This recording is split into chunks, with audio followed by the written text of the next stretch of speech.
Subscribe करें Avadhnama news. Subscribe button पर click करें, फिर राइट साइड में बने बेल पर भी क्लिक करें ताकि आपको हमारे वीडियोस की नोटिफिकेशन मिलती रहे।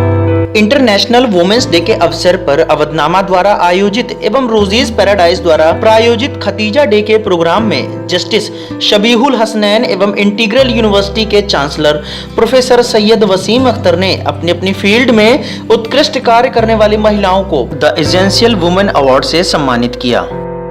Doctor Sanobar Haider Dr. Sanobar Haider has published more than 15 research papers in national and international journals, published 2 books, Law and Justice in the United Provinces and Siptanabad Through the Lens of Time.